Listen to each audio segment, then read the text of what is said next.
Գիտեք, հիմա կոռեկտություն ինձ թույլ չի տալիս, ես Մովսես Հակոբյանին արձագանքեմ նույն ոճով,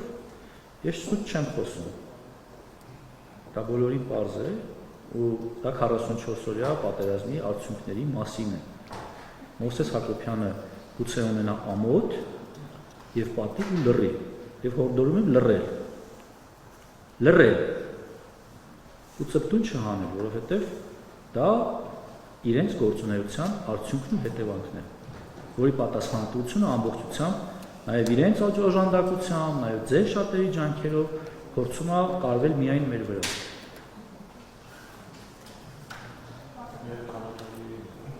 Անկեղծ ասած, ես պատարագի մասնակցում եմ այնտեղ, որտեղ ուզում եմ, եւ երկրորդ ես չունեմ ինֆորմացիա, որտեղ է վկայակոչվում Կտրիժ Ներսիսյանն անունը, որտեղ չի վկայակոչվում։ Եթե ես միտեղ մասնակցեմ, վստահ եղեք, որ չի վկայակոչվի։ Շնորհակալ եմ։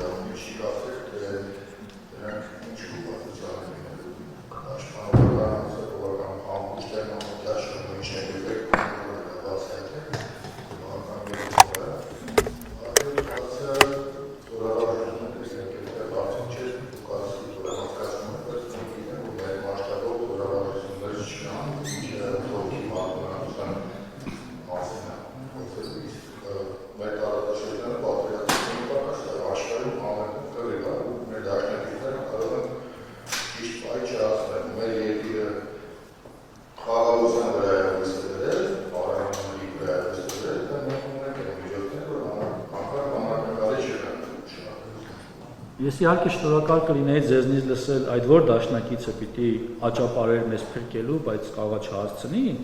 ինչպես միշտ։ Բայց քանի որ չեք նշում, ես նշեմ, որ մենք հույսը դնում ենք մեր վրա, եւ բնականաբար նաեւ այս համատեքստում կարծում ենք, որ խաղաղությունը այն ճանապարհն է, որը կչեզոքացնի ձեր կողմից նշված ռիսկերը, այդ թվում նաեւ ինչ որ մեկի կողմից մեզ օգնելու շտապողականության մասին, ինչ վերաբերում է զորավարժություններին, այնպես չի, որ զորավարժություններ չեն լինում, դրանք լինում են, իսկ հարևան երկրների, այդ թվում նաև միջազգային գործընկերների հետ արվող զորավարժությունները լուսաբանվել են, եւ 25 թվականին եզակի տարիներից է, որ դրանք մեկը չի եղել, մի քանիսն են եղել,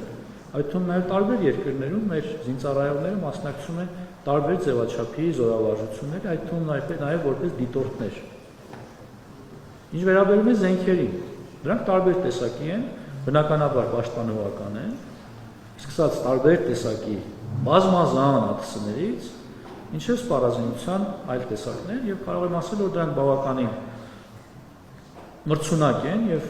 արդեն իսկ առաջացնում են շատ երկրների հետաքրքրություն։ Շնորհակալ եմ։ Շնորհակալություն հարցը։ Չէ, բանում է դուք Չէ, շնորհակալություն։ Ինչ ներողություն։ Զրույց։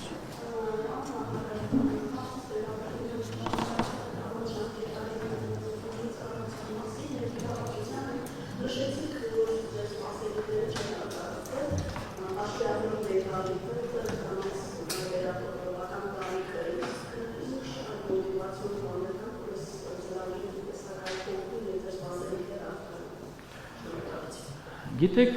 ճիշտ աշխատանքն է, այդ թվում նաև ոչ միայն մեր կողմից, այլև ավելի ընդլայնված աշխատանքն է։ Մենք կարծրատիպեր կոտրելու խնդիր ունենք։ Դուք կանայք կարծրատիպեր կոտրելու խնդիր ունեք, հարգելիներս, որովհետև այլ հավասար պայմաններում մենք հավասարություն ունենք ու խոսում ենք հավասարությունից, բայց երբ այդ հավասարության հնարավորությունը ընձեռվում է, մենք խոսափում ենք այդ հավասարությունից օգտվել։ Հիմա եթե չլիներ, ասելու եք տեսեք, կանանց հնարավորություն չի ընձեռվում, այլ որ կանանց թողային, գիտեք տասնյակ հազարավոր հայուհիներ կզինվորագրվեին հայրենիքի ծառայության։ Ես չեմ բացառում, որ այսօր էլ հայուհիները ունեն այդ ցանկությունը, մեր քաղաքացիները ունեն այդ ցանկությունը, բայց խանգարվում է կարծրատիպերը, եղբայրը, հայրը, ամուսինը, շրջապատը, ասեմ ինչ են պատրաստում անել, պատրաստում ավելի ինտենսիվ լուսաբանել, այդ թվում նաև իմ մասնակցությամբ, ընդհանուր շնորհակալություն հայտնել, ոգևորել այդ աղջիկներին, որովհետև նրանք իրոք կարևոր են եւ ես պիտի իրենց դերը ավելի մասսայական դարձնեմ ու փորձեմ նաև ձեր աջակցությունը ակնկալել, որովհետև առանց ձեր աջակցության դա հնարավոր չէ։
Շնորհակալություն, դուք խոսում եք հասարակական կազմակերպության մասին, որի հետ եղել է մշտական պայմանագիր, ովքեր կատարել են ծառայություններ են մատուցել պաշտպանության նախարարությունը, այն է նախապատրաստել են զինվորներին վարորդական պատրաստության դասընթացներին։ Այսօր պաշտպանության նախարարությունը պայմանագրեր ունի մի շարք նմանատիպ այլ կազմակերպությունների հետ, ովքեր մեզ օգնում են նախազորակոչային շրջանում պատրաստել ապագա զորակոչիկներին, որպեսզի նրանք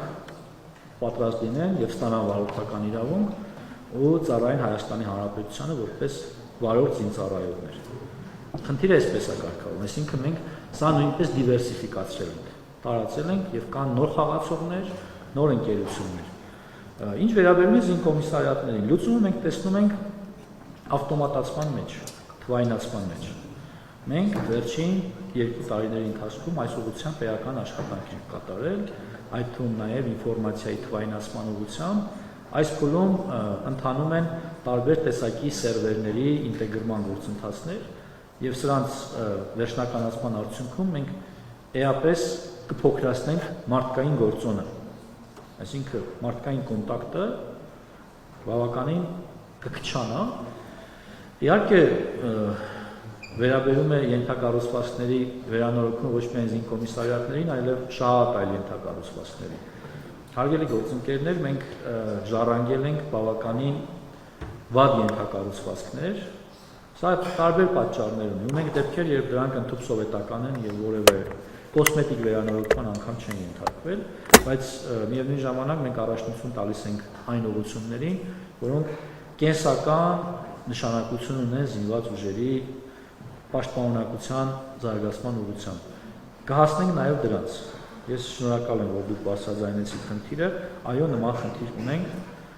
բայց դա ամենակարևոր խնդիրը չէ, ցավոք, բայց կհասնենք դրան։ Երբ դա դառնա ամենակարևոր խնդիրը, ուրեմն մենք որևէ խնդիր չունենք։ Շնորհակալ եմ։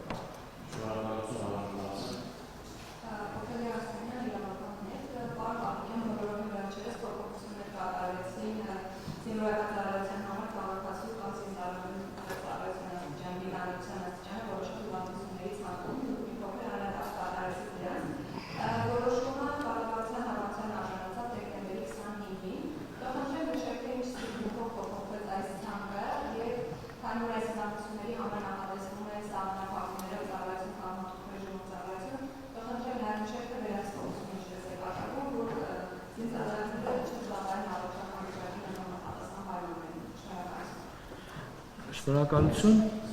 վերահսկողությունը կատարվում է կենտրոնական բժշկական համակարգի միջոցով, այսինքն տարվա ընթացքում ուսումնասիրություն է կատարվում, որ զինվորները իրենց ծառայությունը իրականացնեն ըստ իրենց հիվանդությունների ցանկի։ Ինչ վերաբերում է փոփոխությանը, անկեղծ ասեմ, այս փոփոխությունը որևէ քաղաքական կոմպոնենտ իր մեջ չունի, այսինքն չկա մի հիվանդություն, որը հատուկ իմ ուշադրությունը հրավիրել է եւ մենք հետեւական գնացել ենք դրա հետևից, օրինակ կիստան նշեցի ես։ Սա հիմնականում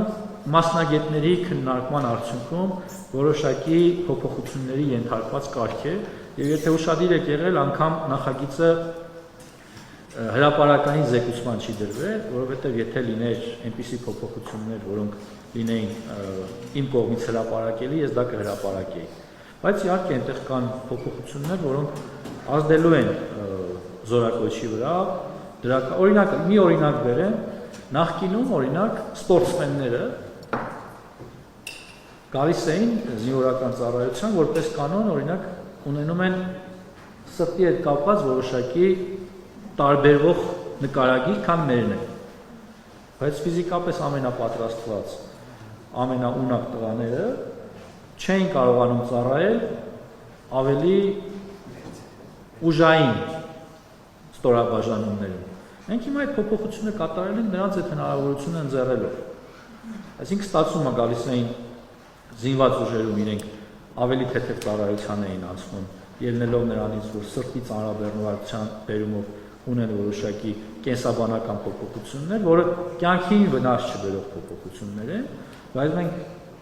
հաշվի առնելով հիվանդության կոդը, այսպես ասած, կամ դիագնոզը հաշվի առնելով, նրանց տանում էինք օրինակ թեթև ծառայորինակ պատկերացրեք բռնցքամարտիկ, ըմբշամարտիկ, ընդհանուր վազորդ, բայց կապի ստորաբաժանում թեթև ծառայություն է իրականացնում, բայց կարող է հատուկ նշանակության ուժերում լուրջ խնդիրներ լուծել եւ դառնալ լուրջ զինվոր։ Այս փոփոխությունների մասին է խոսքը, հիմնականում եթե կարիք ունեք ավելի մանրամասն իմանալու, նախ կառավարության փոփոխության մեջ կա նախագծի, բայց եթե կարիք կա, դիմեք, մենք ավելի մանրամասն ձեզ ինֆորմացիա տանք։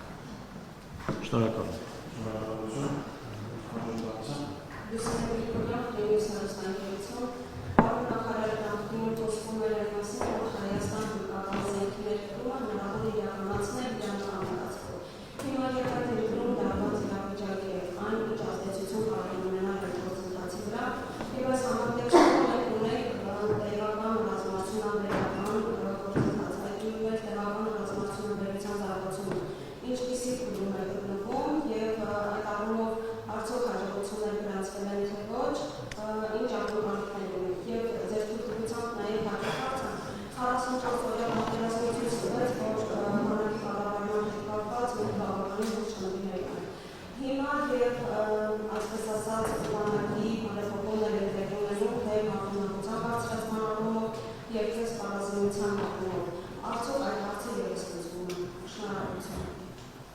Գիտեք, դուք մի հարցի մասին եք խոսում, որը մեկօրյա լուծելու խնդիր չէ։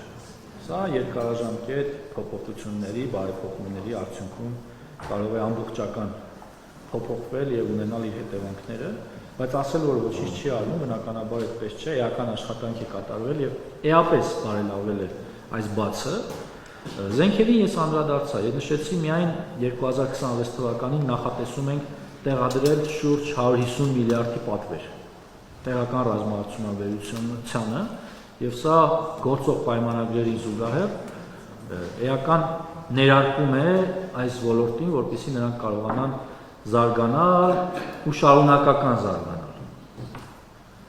Եվ մյուսը հնդկական զենքերին է վերաբերում, կարծում եմ հիմա ավելորդ կլինի իմ կողմից դրամատիզացնել այս ընթացքը, որ տեղի է ունենում մեր հարևանների մոտ, կարծում եմ այս փուլում պետք չի ինչ-որ հարցերի անդրադառնալ, կարծում եմ խնդիրները հնարավորինս արագ կլուծվեն եւ մեր բնականon գործընթացը կշարունակվի եւ չեմ ուզում նաեւ խոսել նրա մասին, որ մեր բնականon գործունեությունը դադարել է։ Մենք շարունակում ենք աշխատել նույն սկզբունքով։ Շնորհակալ եմ։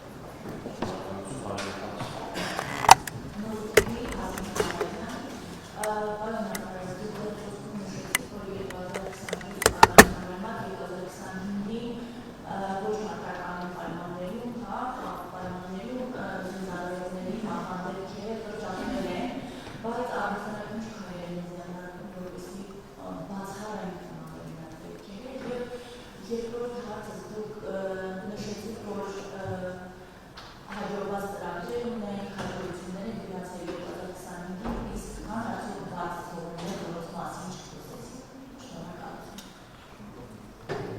իհարկե շատ են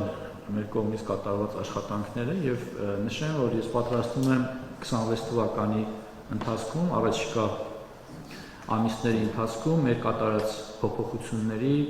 ձեռքբերումների, արդյունքների մասին հանդես գալ կարճ տեսանյութերով փոքրիկ, որը ավելի կամրապնդի մեր հասարակության մեջ պատկերացումը մեր կատարած փոփոխությունների եւ ձեռքբերումների մասին, եւ սա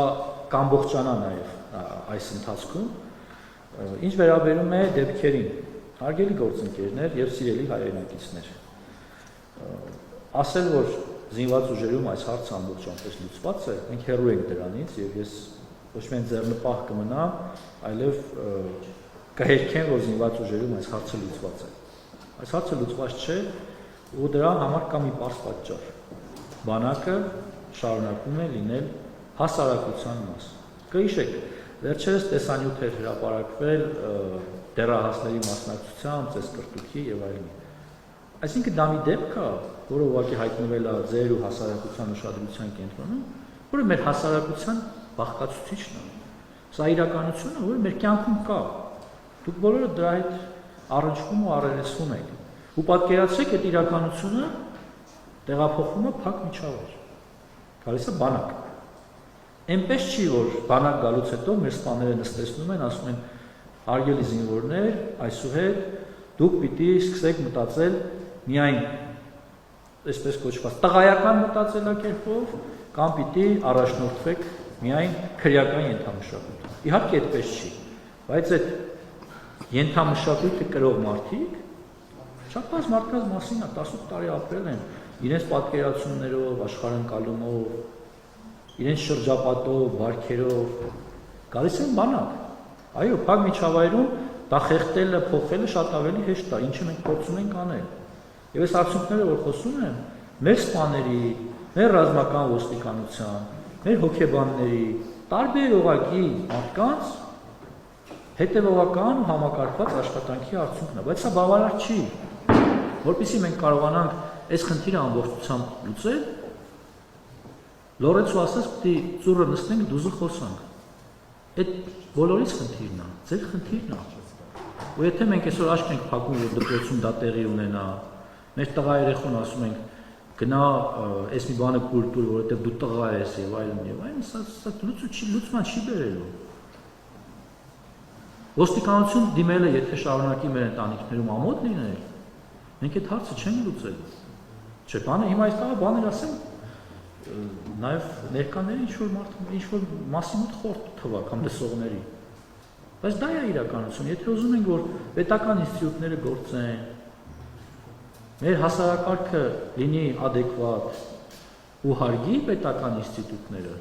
մենք պիտի գնանք այդ ամեն խնդրի հետևից։ Շնորհակալ եմ։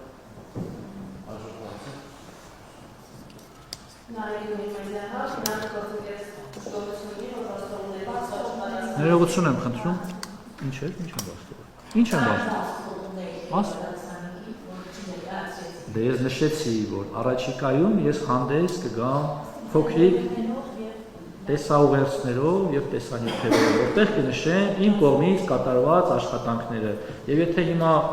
իմ նախաբանում ինչ-որ բան բաց եմ թողել կամ ձեր հարցերից, ձեր ուշադրությունից վրիպել է, ես կփորձեմ լրացնել։ Մենք թերություններ ու բացթողումներ իհարկե ունենք։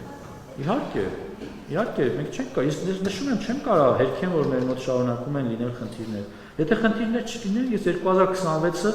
քրեական ենթամշակույթի դեմ պայքարի տարի չէի հռչակի։ Իհարկե կա։ Բայց նորից եմ ասում, դա միայն իմ եւ պաշտպանության նախարարության աշխատակիցների խնդիրը չէ։ Սա հանրային պատասխանատվության հարց է։